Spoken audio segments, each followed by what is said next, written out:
Ba-doom.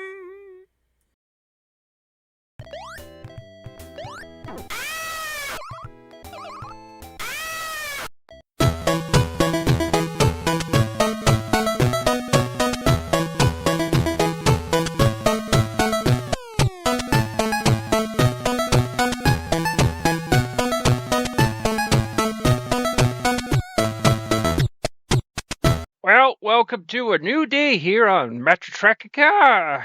Hey, Frater. Hey, Mr. Peck. That was very eventful first 2 days on the show. I mean, oh, we're gonna have to grow into this, Frater. Knock, knock, knock. Frater, there's a knock at the door. Well, well, you know what that probably means. It's probably Doc Matty. I mean, it's our boss, you know. Well, it is definitely our boss, Frater. Thank you, sir. Thank you for the new boss. Oh, well, I don't need to get into it. We're not going to get into a fight this early in the show. We gotta be a little bit positive, you know, a little chill, Daddy, whatever Doc would say. I'll go to the door. Hello? Uh, yes, we are the Pinkertons. Uh, Excuse me? You are the Pinkies. The what? Excuse me, sir. We are the Pinkerton Detective Agency. There is a active railroad being worked on in this property, and we wish to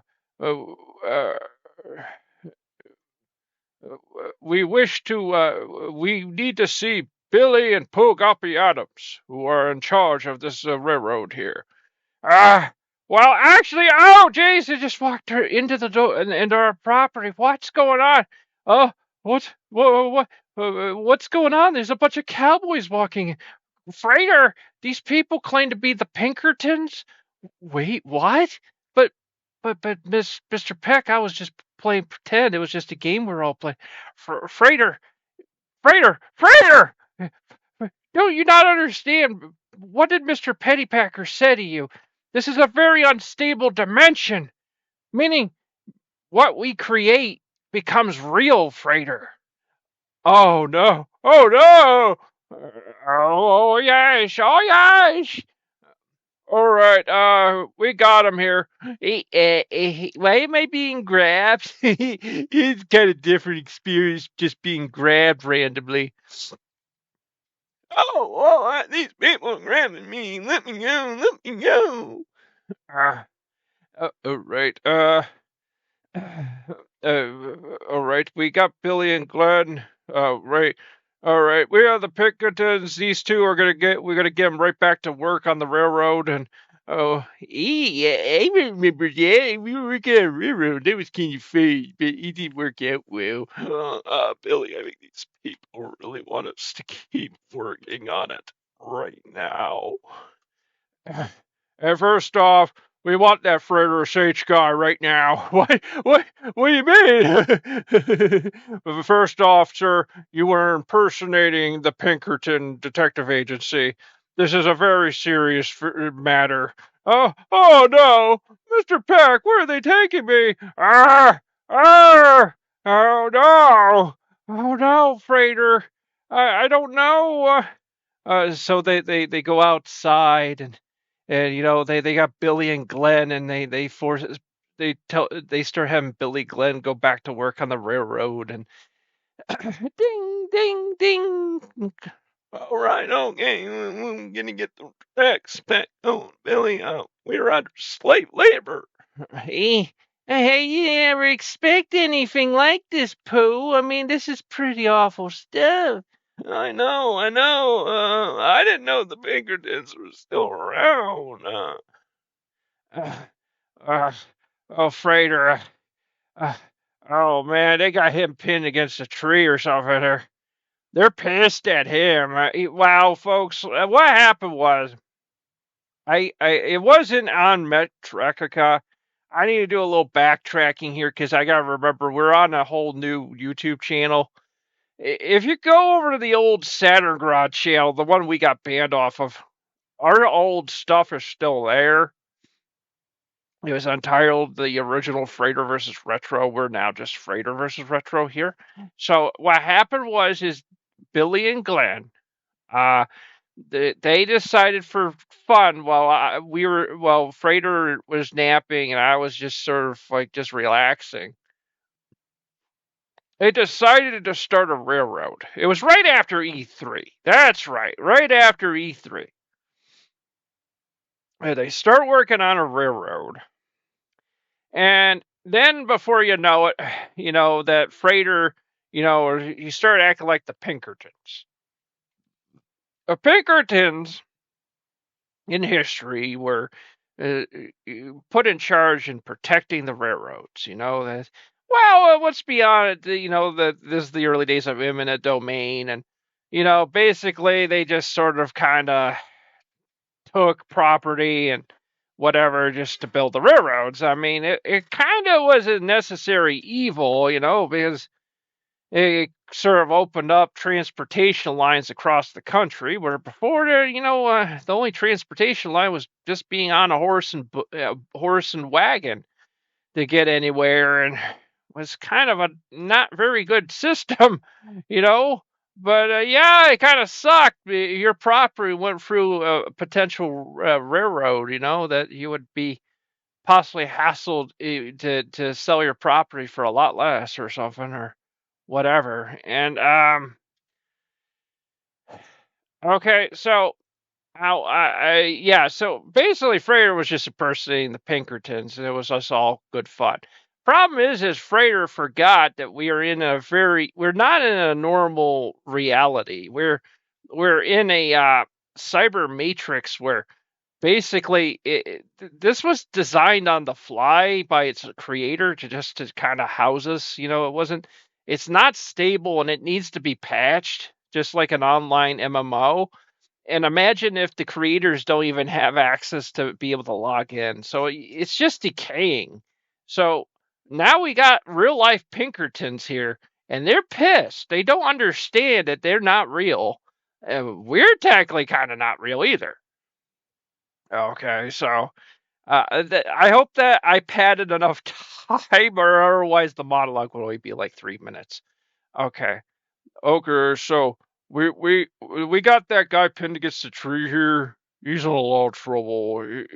He was impersonating us Pinkerton's detective agency, sir. But for you, Mr. Peck, the next episode we will pass judgment. Oh no! Oh no! What am I gonna do? Oh no! Can we play a game? Yeah, those guys are due for their half-hour break. They could go play a video game or something, or eat a sandwich or something before they go back on the railroad. Okay, thanks. So, believe it or not, Mr. Peck. Well, what is it, Frater?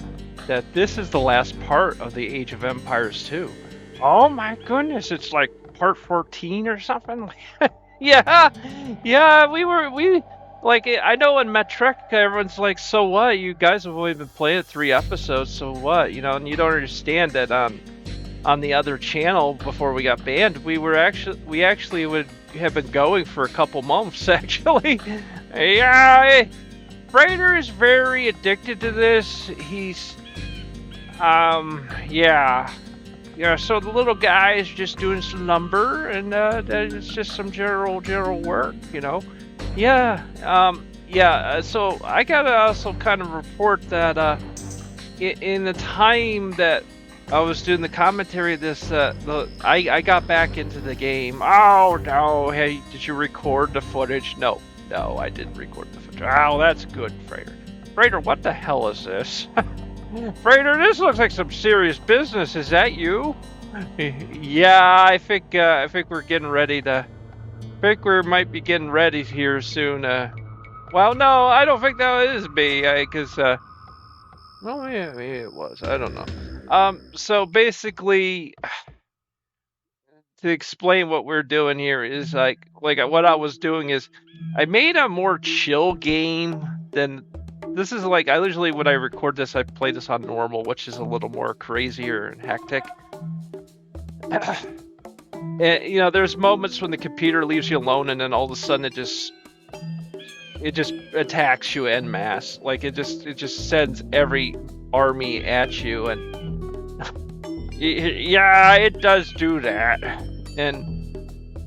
But you know, I was sort of experimenting with things. Like I actually put it on easy just to have a chill game, and like I'm not even kidding you. Like on Dark Ages, like it was like the most relaxing game you could imagine because the other enemies, like they didn't even do anything against you. It was like an agrarian society or something. It kind of made me feel bad because like I invaded one of them and they didn't even have barracks or anything. Like it wasn't really fair. Like literally their town center was the only thing attacking my troops. Like Frater, that's not right. It's like shooting fish in a barrel. It is. And like I had to tell myself, no, don't you invade the others, because it was a game where I had like 8 other PC players, and I just said, don't attack any of the others. Just go to the next age. You know, now you're loaded with resources. You relaxed all night and sort of just built that up, and just kind of get into it and see if maybe now they finally woke up, and they did. They actually did start attacking and start making armies and stuff, but it was on easy. So yeah, so the AI was fairly well done. And another thing is that I had made a really good wall on the north and south end. It was around the British Isles, so you know you could be attacked on all fronts, because you know, you had to understand that, you know, boats can attack your docks and stuff like that. So we had to have plenty of ships around, and our ships actually were very good. And yeah, what you do is you create, you know, guard towers, but then you put longbowmen inside, and it increases the damage. And I'm not even joking. I literally had one team actually submit to me, and I didn't even invade them. I didn't even do anything to them. Frater, that's something. And then, but another thing I had noticed is sometimes the computer would just give up. It would just there were certain teams that just, if they felt that they were in a stalemate situation where they couldn't really, I don't know what it is, like they just didn't know that. Look, yeah, you're in a situation where, yeah, you don't have enough resource to continue, so yeah, you're going to have to obviously build some transport ships and actually invade, and it'll probably end up ending up terrible for you. Well, that's terrible. Yeah. And so, like, no joke, like there was the island of, and there was cases where sometimes the computer would not be taking advantage of their resources. Like I invaded Ireland, and the computer there didn't even have a castle. They didn't even have barracks. Still, even in a castle age or an imperial age, they still hadn't built like a proper barracks. Whereas on normal and stuff, you know, and harder levels, of course they would have done it by default. But for some reason, some of them just didn't do it. For some reason, I don't know what was wrong with the easy AI, that they could at least do some basic things. And you know, they had they had docks, so as a result, they had plenty of ships to attack you, and they had plenty of ships just to cause chaos, you know. And so yeah, well, that's pretty nuts. You're talking about the new game more than you're talking about this one right here. Well, yeah, this is kind of slow right now, but hey, we're talking about the game though. That's all that matters. I literally will not kid you, Mr. Peck. Oh, what happened? I made when I attacked Ireland, you would think I got rid of their town center, and they're in that NPC, that the enemy AI, that it submitted immediately as soon as I did that, right? No, it only did it when I got rid of their market. Wait, when you got rid of their market?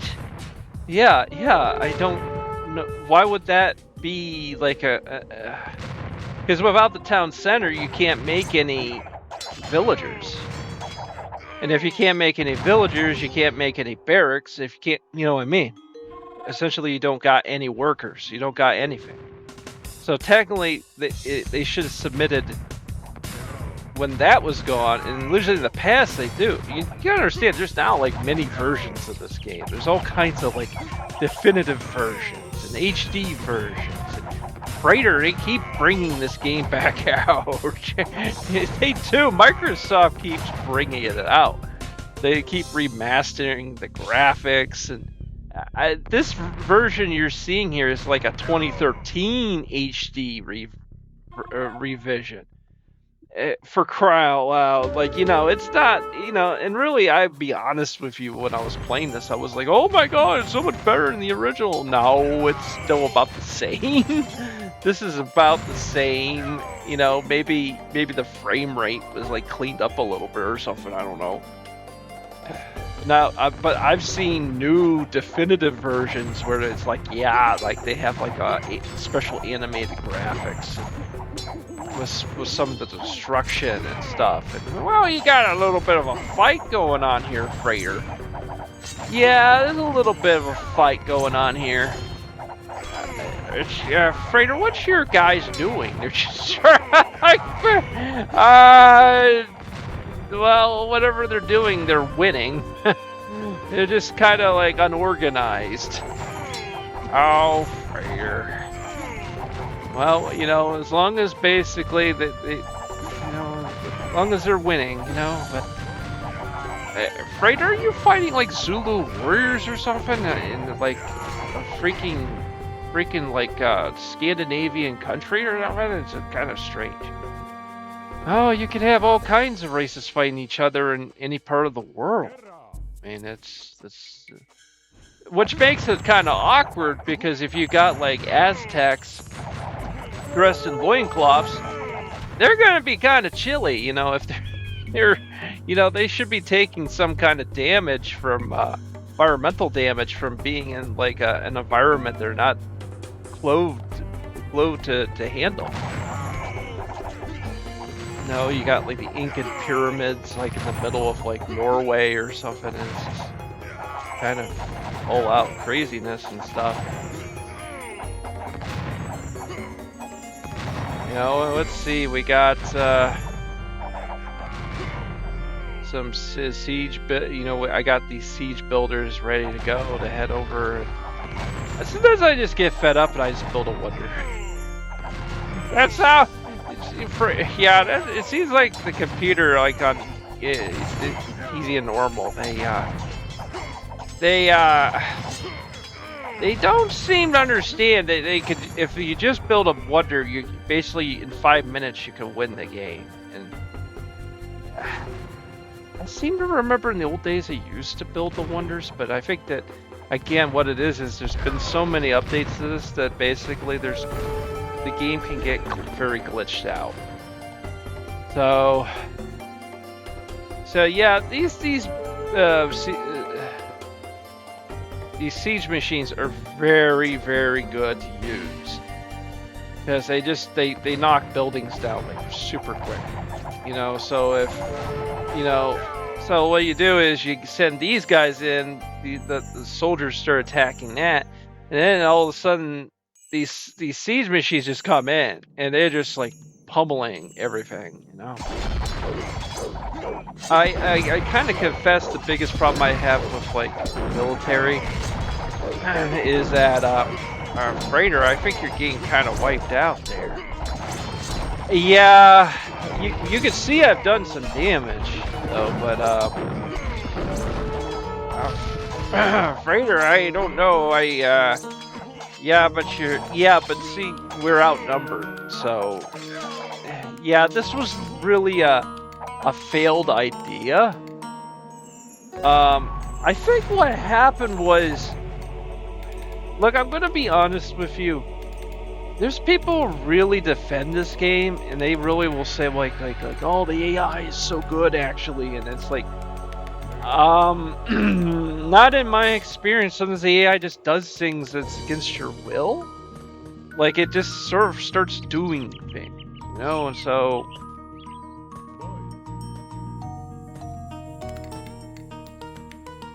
So, for example, I think what my idea was is to have that army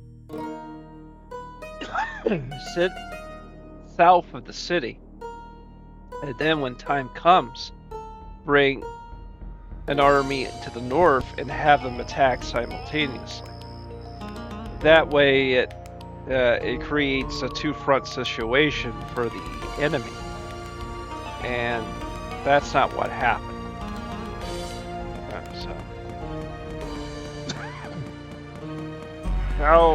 So basically, this is the last part then, right? Yeah, and basically what that means is we actually do other video games. You know, we're not just an Age of Empires 2 stream or Age of Empires 2 channel, you know? No, which, you know, it's... Well, what I did was, you know, I was going down my Steam list for this channel, and I was just playing games that would kind of fit well. You know, they're old, but not like too old, and you know they're not not considered retro, but you know they're starting to get up there in age. Like even this game is now over 20 years old. You know, for crying out loud. It kind of makes you wonder if like I still remember in the days where they only considered some retro up to the PlayStation 1. You remember that? Like, yeah. But what do you do after a while when the Xbox 360 is like 50 years old or something? You know, like, I think that's retro now. I think that's, you know, because, you know, I mean, at the rate you're going with that, you know, I guess that's eye of the beholder, I guess. I do admit that, you know, with this channel, what it is when I named it the way I did, you know, that I was doing like Nintendo games. But then after a while, I kind of said to myself, you know, that's kind of... I don't know. I kind of went, well, how about I do like retro games and I do some new games too, you know? And I was like, because I do like new games, you know?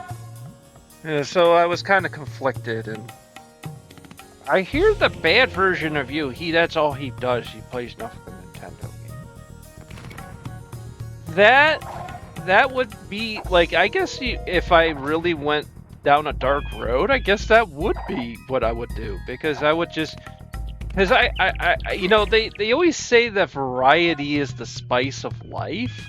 So I guess if you became an elitist and just played nothing but Nintendo, like good Nintendo games, it would be kind of evil to a certain perspective, to quote Obi-Wan Kenobi, because it would be kind of, because you know you're not having a good variety. You're not having a variety of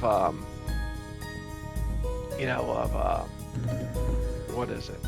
Frater, you know what you need is, instead of just having 2 barracks, you need to have multiple barracks and have them produce at least like 5 guys at a time. And then that...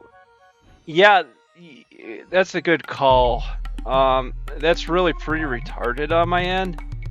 But that's not to be surprised. It's just, you know... Actually, the funny thing is, in that recent playthrough I did that's offline, I kind of improved on all that. I I even have like I actually started building houses to increase the population. Like I'm literally too lazy to do it. I literally only build a few houses because I kind of go, well, most of the population literally dies from warfare, so whatever, you know. So yeah. So yeah. We've been going for a while here. Oh, it's only a 23-minute video actually, because this is the end of the gameplay. So this is sort of the end of it.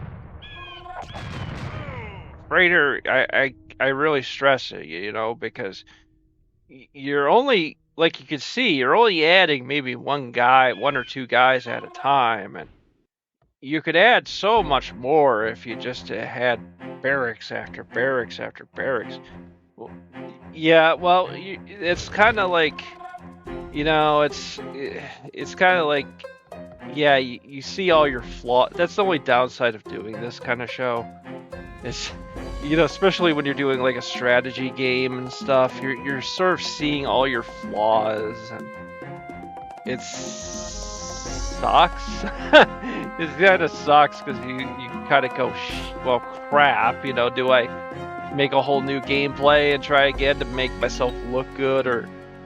But then again, at the same time, the show's such a goofball show, and whatever. Yeah, it's pretty goofy, Frater.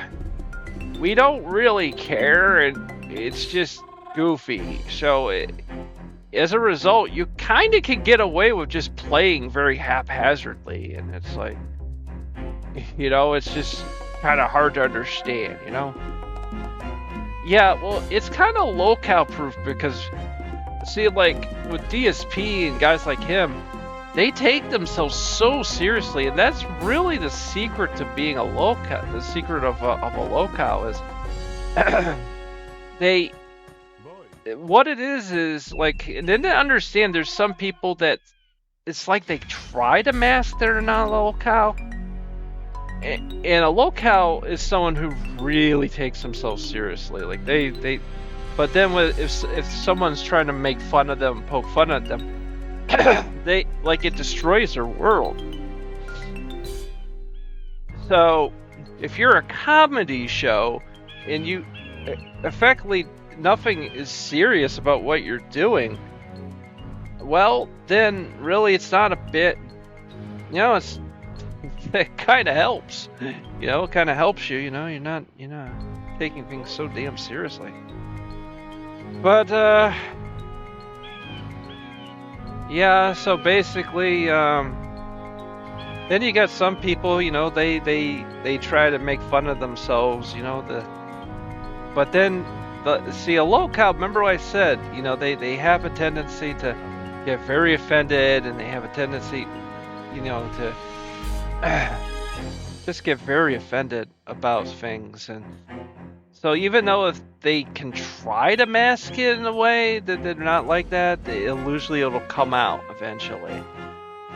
So there's ones like that. So if you're just a complete comedy show where it's just sketches and stuff, that really this is a joke, that really it's just not meant to be taken seriously. I remember,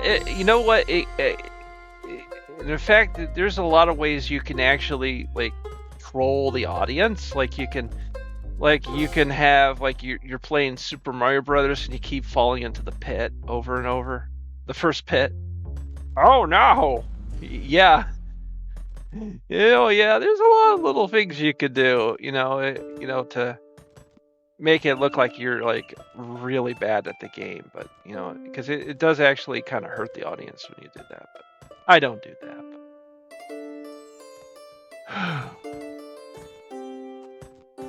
Now, you're getting ready there to attack there, which it's going to be Crazyville there. Yeah, and all those little guys down there, they're all ready for action there. I'm gonna let you know right off the bat, this is not gonna be good enough. That they're gonna kill off that entire army, and it's the way it is. They, and then you have no army, and then you gotta start all over from scratch, and you gotta, it is what it is, and yeah, it kind of sucks. It does kind of suck, The best thing you can do is just build a wonder and then you win. But you could do this if you want to have some fun, but it's really not, So now what I'm gonna do is try to build. It takes some of these siege machines, just have them to start pummeling stuff, you know, like go after this castle. It'll take them forever to get down there. Right? Our army may actually disappear before they get down there. They're so slow. The AI is not. It's not very good. Stuff like this, like it's, you know, a lot of times they have to get into position just before they can actually start fighting. It's pretty bad. Well, I don't understand. I can tell you got a whole like army. I don't know. Yeah, I'm not very good at like the military stuff in this game. But what I am very good at is if I start building like walls, building like towers and stuff like I said about my recent game. Like I built towers, put longbowmen in them, and they do so much damage that actually some of the enemy armies just submit or something, man. They give up. They just, you know, wow, look, you're destroying the castle. You destroyed a castle. Yeah, you know, and that's the good stuff right there. Of course, it doesn't mean much. It doesn't mean much because my army, I think, is already wiped out, so they're gonna have an easy time going after the, you know, and we're done. I'll see you next time, guys.